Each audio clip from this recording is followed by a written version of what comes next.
Bismillahirrahmanirrahim. Assalamualaikum warahmatullahi wabarakatuh. Perkenalkan, nama saya Rian Kadila Lusam. Saya dari kelas 2E PBI. Di sini saya akan membahas tentang penyebab pertumbuhan. Pertumbuhan fisik adalah perubahan-perubahan fisik yang terjadi dan merupakan gejala primer dalam pertumbuhan remaja.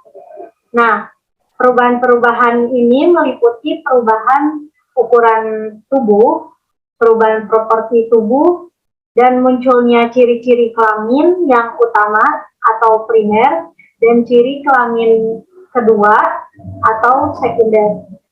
Menurut MUS yang dikutip oleh Sarwito Wirawan pada tahun 1991 pada bagian ke-51, adanya urutan perubahan-perubahan fisik diantaranya pada anak perempuan. Yang pertama, adanya pertumbuhan tulang-tulang, badan menjadi tinggi, dan anggota-anggota badan itu menjadi panjang. Yang kedua, ada perubahan payudara. Yang ketiga, adanya tumbuh bulu yang halus berwarna gelap di bagian kemaluan. Yang keempat, adanya mencapai pertumbuhan ketinggian badan yang maksimum setiap tahunnya. Yang kelima, ada bulu kemaluan yang menjadi keriting. Yang keenam, mengalami menstruasi. Yang ketujuh, tumbuhnya bulu-bulu ketiak. Nah, pada anak laki-laki, yang pertama pertumbuhan tulang-tulang, yang kedua testis membesar, yang ketiga tumbuhnya bulu kemaluan, yang keempat adanya awal perubahan suara, yang kelima keluarnya air mani, yang keenam bulu kemaluan menjadi keriting, yang ketujuh adanya pertumbuhan tinggi badan mencapai tingkat maksimum setiap tahunnya, yang kedelapan tumbuhnya kumis dan jenggot, yang kesembilan tumbuh bulu ketiak, yang ke-10 ada akhir perubahan suara, yang ke-11 adanya rambut-rambut di wajah bertambah tebal dan gelap, yang terakhir tumbuhnya bulu di dada. Nah, penyebab pertumbuhan ini pada masa remaja adalah karena ada dua kelenjar yang menjadi aktif bekerja dalam sistem endokrin. Selama masa remaja, seluruh tubuh mengalami perubahan baik di bagian luar maupun di bagian dalam tubuh, baik pertumbuhan itu menjadi struktur tubuh maupun fungsinya. Adapun perubahan-perubahan fisik yang penting yang terjadi pada masa remaja, yang pertama adanya perubahan ukuran tubuh. Nah, irama pertumbuhan mendadak menjadi cepat sekitar 2 tahun sebelum anak mencapai taraf kematangan kelaminnya. Nah, pada anak laki-laki tumbuh terus lebih cepat daripada anak perempuan. Pertumbuhan anak laki-laki akan mencapai bentuk tubuh dewasa sekitar usia 19 sampai 20 tahun. Sedangkan bagi anak perempuan yaitu pada usia sekitar 18 tahun. Nah, yang kedua ada pertumbuhan proporsi tubuh. Nah, pada proporsi tubuh yang tidak seimbang ini akan berlangsung terus sampai seluruh masa puber selesai dilalui sepenuhnya, sehingga akhirnya proporsi tubuhnya itu mulai tampak seimbang menjadi proporsi orang dewasa. Yang ketiga, ada ciri kelamin yang utama. Pada masa anak-anak, alat kelamin yang utama masih belum berkembang dengan sempurna. Ketika memasuki masa remaja, alat kelamin mulai berfungsi pada saat ia berumur 14 tahun, yaitu pada saat pertama kali mengalami mimpi basah bagi anak laki-laki. Dan sedangkan bagi anak perempuan, indung telurnya yang mulai berfungsi pada saat usia 13 tahun, yaitu saat pertama kali mengalami menstruasi.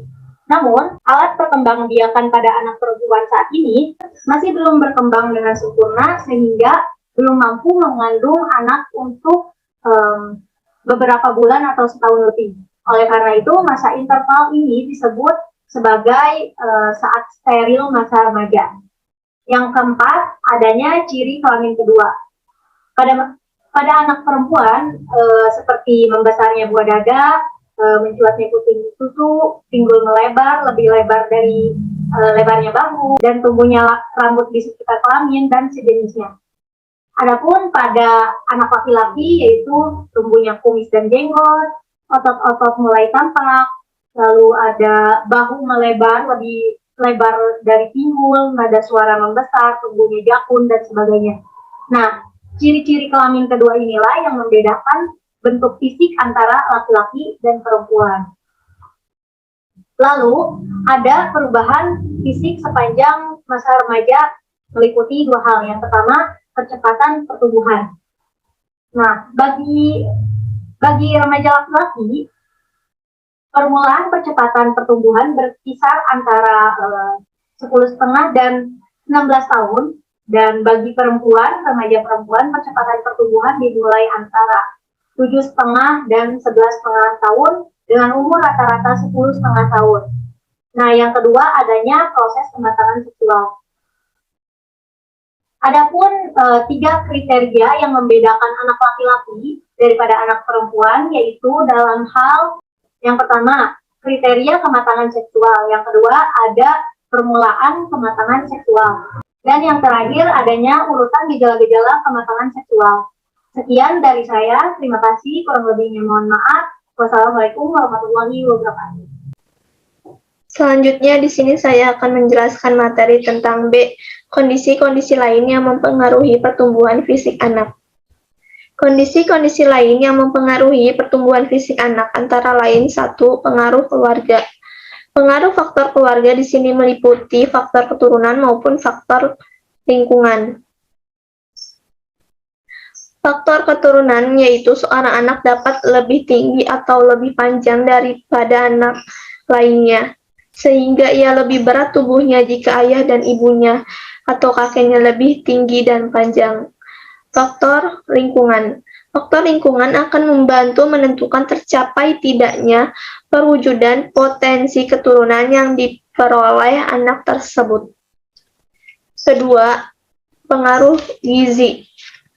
Anak-anak yang mempengaruhi gizi cukup biasanya akan lebih tinggi tubuhnya dan sedikit lebih berat mencapai taraf remaja dibandingkan mereka dengan mereka yang kurang memperoleh gizi. Lingkungan dapat memberikan pengaruh pada remaja sedemikian rupa sehingga menghambat atau mempercepat potensi pertumbuhan di masa remaja. 3. Gangguan emosional. Anak yang terlalu sering mengalami gangguan emosional akan menyebabkan terbentuknya steroid adrenal yang berlebihan, dan ini akan membawa akibat pembentukan hormon pertumbuhan di kelenjar pituitari. 4. Jenis kelamin.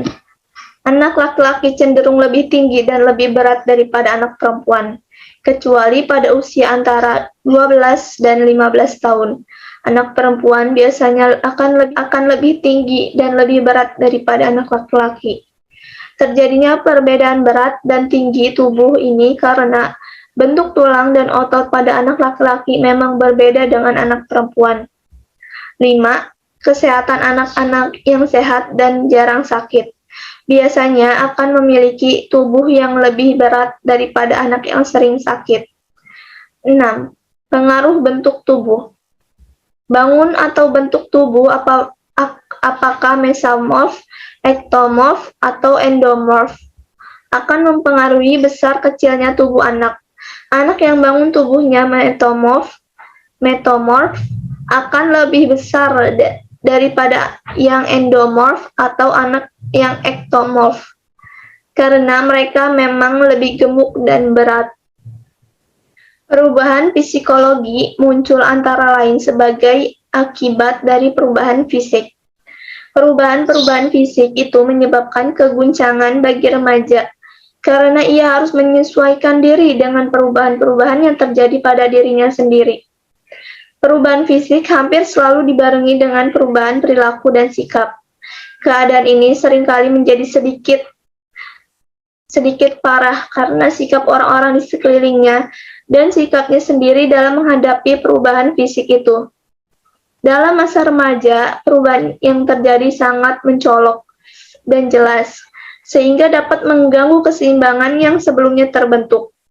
Perilaku mereka mendadak menjadi sulit diduga dan seringkali cenderung melawan norma sosial yang berlaku.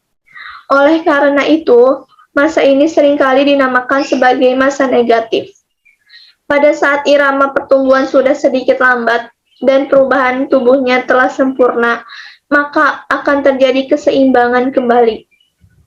Anak remaja tampaknya terlalu memperhatikan keadaan tubuhnya yang sedang mengalami proses pertumbuhan. Remaja yang banyak perhatiannya terhadap kelompok perilaku remaja itu akan banyak dipengaruhi oleh perilaku kelompoknya. Kelompok remaja dapat dibentuk di dalam sekolah seperti pada kelompok olahraga, seni, kelompok belajar, dan sebagainya. Begitu pula kelompok remaja dapat dibantu di luar sekolah, yaitu seperti kelompok olahraga, kesenian, pramuka, dan sebagainya. Jenis kegiatan kelompok seringkali ditentukan oleh kelompok itu sendiri, sehingga di samping banyak kegiatan yang bernilai positif, juga terdapat kegiatan yang bernilai negatif.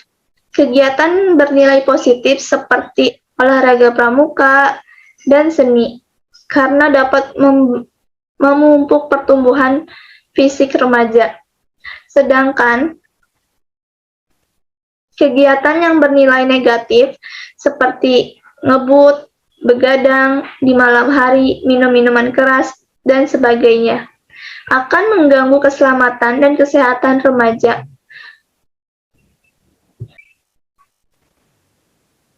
Dengan demikian, pengembangan program kelompok remaja ke arah kegiatan yang bernilai positif oleh para tokoh masyarakat dan sekolah merupakan upaya untuk membantu para remaja dalam pertumbuhan fisik mereka. Pengembangan kegiatan pramuka,